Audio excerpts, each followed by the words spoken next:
Salut à tous, bienvenue dans une nouvelle vidéo. Aujourd'hui, je vais vous faire ma revue sur le premier épisode de Haunting in Wiesberg. Ça sera une vidéo en deux parties, puisqu'il y a eu deux épisodes, mais dans la même ville. Donc du coup, le McRaven Mansion et aussi Demon and Dolls. Je vais donner mon avis sur l'enquête au McRaven Mansion.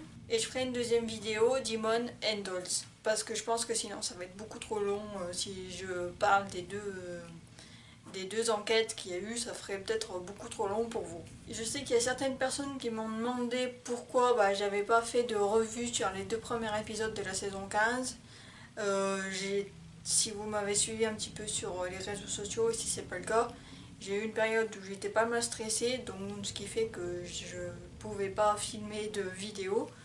Mais ce que je vous propose, si ça vous dit, au lieu que je fasse de vidéo, parce que là maintenant je suis en décalé, et que je vous fasse un live, ou sinon on attend qu'il y ait la pause aux États-Unis. Je peux pas vous dire quand exactement il y aura la pause, mais s'il y a une pause aux États-Unis, au pire je vous ferai voilà les revues de ces deux épisodes que j'ai loupé, que j'ai pas fait sur ma chaîne. N'hésitez pas à me dire tout ça en commentaire, voilà, si ça vous dit que je fasse un live, et comme ça moi je vous dis ce que j'en pense en direct, et puis aussi vous pourrez me dire vous, qu'est-ce que vous en avez pensé ces deux premiers épisodes de Ghost Adventure. Donc j'attends vos commentaires, n'hésitez pas à me le dire, voilà.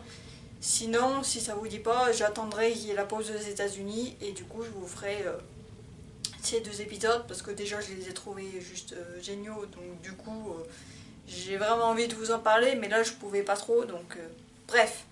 Du coup je vais vous donner mon avis sur cet épisode, McRaven Mansion. Donc du coup si vous voulez savoir, continuez à regarder cette vidéo.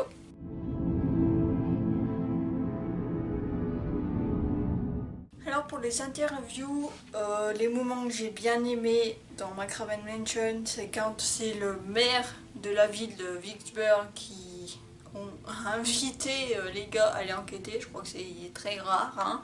Il n'y a jamais aucun maire qui vont inviter les gars pour aller visiter des endroits hantés, voilà, pour aller enquêter dedans. C'était très étonnant, mais en même temps super cool, parce qu'en gros les gars, faites ce que vous voulez, quoi. C'est bon, vous avez la permission du maire de la ville. Donc c'était plutôt sympa. Je pense qu'en France, ce genre de choses, on l'aura pas, je pense pas, non. Un maire en France qui invite des enquêteurs. Voilà. L'autre chose que j'aime bien, c'est quand on apprend, c'est avec Brian Riley, donc qui bosse dans le manoir, et du coup apparemment il y aurait eu un exorcisme et il serait fait attaquer, donc il y aurait eu des attaques et un exorcisme dedans, donc du coup ça donne déjà bien l'ambiance de l'endroit.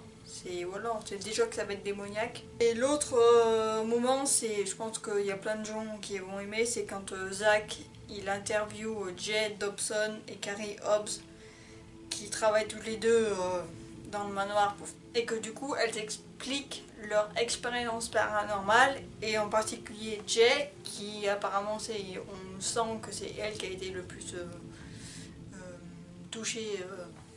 Il y a le plus de connexion avec cet endroit et avec les esprits, donc du coup c'est plutôt intéressant cette interview, surtout pour la suite. Après les interviews, vous voyez que les gars vont avec des détecteurs de métaux pour essayer de trouver des objets qui auraient appartenu à des soldats, vu comme il y a eu une bataille à Vicksburg, donc du coup ils ont fait des recherches dedans, et du coup c'était un moment assez drôle, voilà, puisque comme Zach il a pas retrouvé des clous voilà, il a pas trouvé grand chose, contre Aaron qui a trouvé un os humain, et voilà, lui il avait tout gagné et tout, alors que Zach, à part avoir trouvé des petits clous tout petits, voilà, il était un petit peu dégoûté, du coup c'était marrant.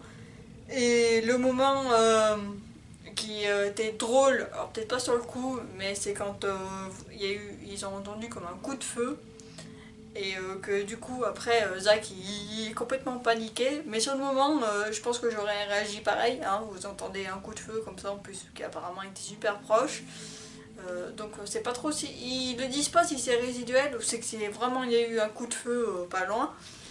Donc du coup, le moment où Zach il flippe et tout, il est complètement paniqué. D'un côté c'était drôle, mais en même temps c'est compréhensible parce que je pense qu'on aurait été pareil que lui quoi.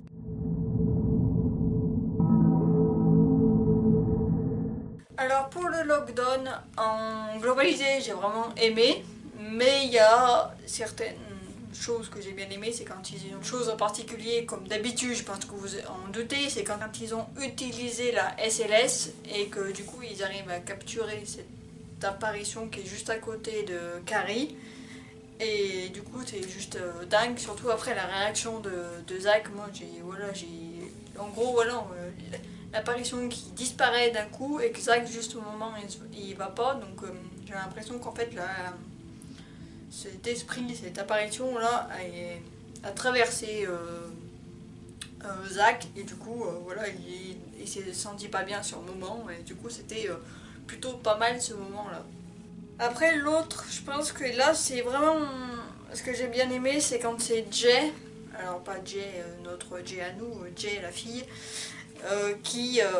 qu'on sent vraiment qui se sent pas bien, qui je trouve moi j'ai trouvé qu'elle était très bizarre et voilà, et que le moment où elle se sent très triste parce elle ressent comme voilà une émotion très triste d'un esprit qui doit lui faire ressentir ça. Je pense que c'était là, je me souviens plus le nom d'esprit, mais celle qui était dans la chambre et que du coup je pense que c'est elle qui lui a fait ressentir ça.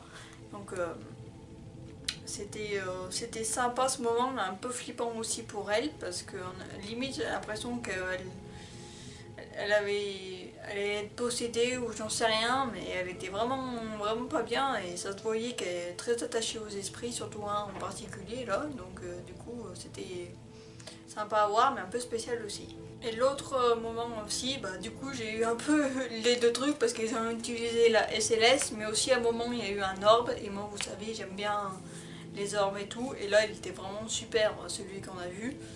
Donc du coup j'ai bien aimé ce moment là hein, parce que bon voilà, comme je dis j'aime bien quand il y a des orbes et tout, surtout quand j'essaye, ce que j'aime bien faire c'est que j'essaye vraiment de les voir avant qu'ils mettent le replay. Donc du coup maintenant j'ai vraiment pris le truc, c'est que souvent j'arrive à voir les orbes avant qu'ils refassent le replay, voilà, pour qu'on voit plusieurs fois vraiment. Donc moi j'aime. Et l'autre moment qui là était très étrange, c'est quand les gars, vous voyez, tous les gars, tout le monde est dans les escaliers et qu'à un moment ils entendent du bruit à l'étage et du coup ils ont l'impression qu'il y a des objets qui bougent et du coup quand ils vont dans cette chambre, voilà, il y a des objets qui ont bougé, comme une lampe qui se trouve par terre alors juste à côté il y a une table de chevet, donc c'est un peu étrange. Il y a d'autres choses voilà, qui ont été bougées. Pour moi, voilà, c'est quand il y a des objets qui bougent, c'est du poltergeist. Donc du coup, c'était... Alors même si, comme Zach le dit, il est dégoûté parce qu'ils n'ont pas mis de X caméra, donc de caméra fixe dans cette chambre. Donc du coup, ils n'ont pas pu filmer quand il y a des objets qui ont bougé. Mais voilà, c'était très étrange, surtout en plus le bruit, on entend bien le bruit. Donc du coup, c'était ce moment-là, et je pense que c'était peut-être le meilleur moment au niveau des preuves. Voilà.